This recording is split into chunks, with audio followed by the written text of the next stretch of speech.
For my entire life, I relied on the NHS for medical care. But around 2020, I realised the support I desperately needed wasn't there. That's when I turned to fundraising.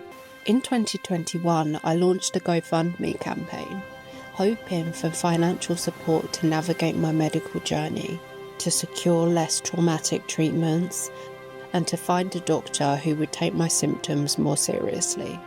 This is where everything began to spiral. Do I have health insurance? Nope. As you guys know, I have pre-existing health conditions and at the time a multitude of undiagnosed symptoms.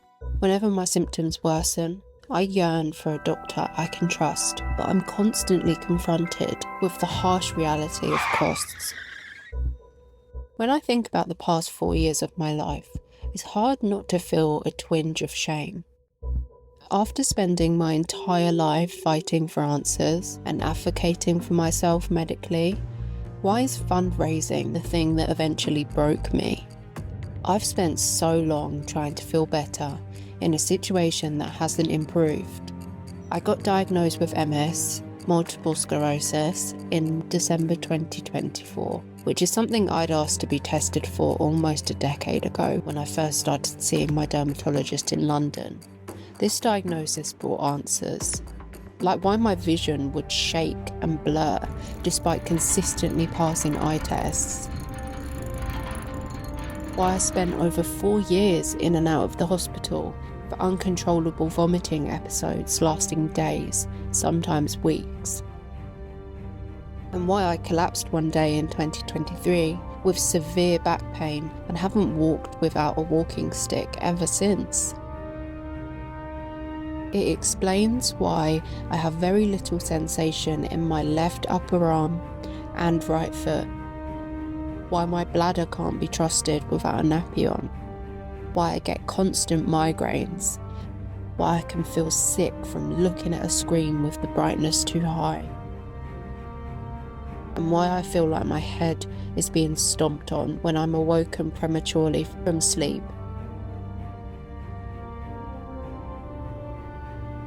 It accounts for why doing up a necklace class now takes me 12 attempts instead of 4, why using a pedal-operated bin can make me wind up on the floor, and why any task, no matter how big or small, is always followed by a period of rest, whether I like it or not. It explains why I can't stop forgetting tasks I already completed, so I do them twice, and the deep, foggy confusion that follows me around. It also clarifies why I can't shake that constant feeling of just sort of losing myself while my eyes unfocus and I just stare off into space, almost like my brain just goes into standby for a while. A lot has changed since we last spoke.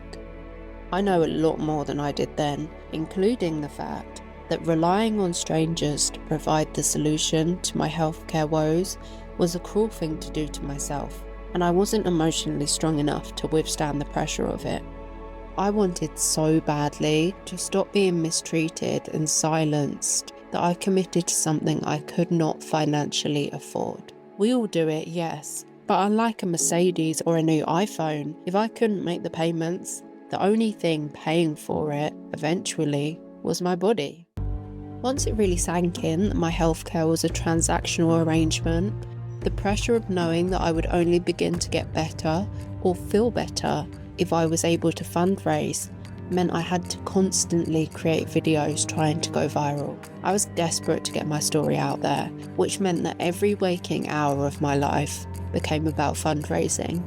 While I had convinced myself that this was a good thing that would only bring positive outcomes, I soon found myself not only feeling like a beggar, even to people who had no desire to help me or to see me feel better, but I also experienced a crushing shift in my self-esteem.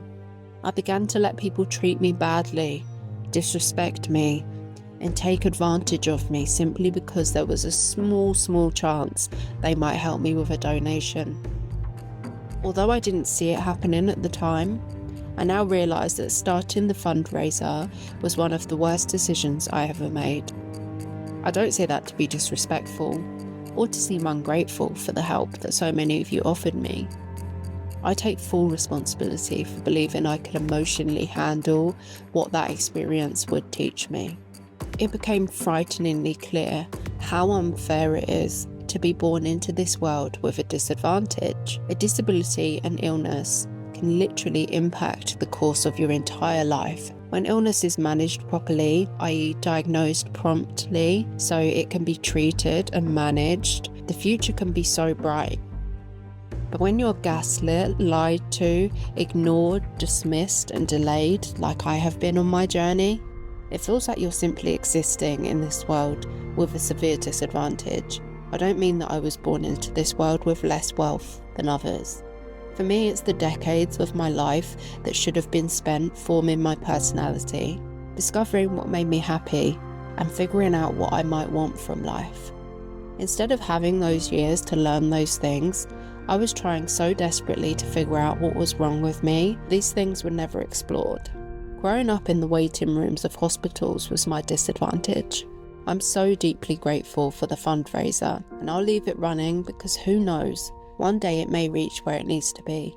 But right now, I've accepted that all I can really hope for is that the money be put towards physical rehabilitation and therapy, towards giving me access to doctors with compassion and a deeper care for their patients than NHS doctors can sometimes provide.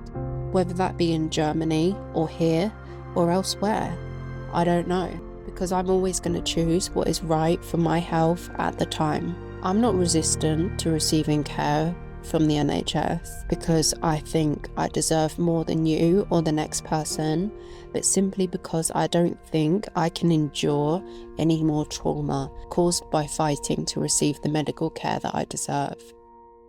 So while the fundraiser is not the same as it was before, in the sense that we need to raise this much to afford my diagnosis and subsequent treatment, it's actually more serious now.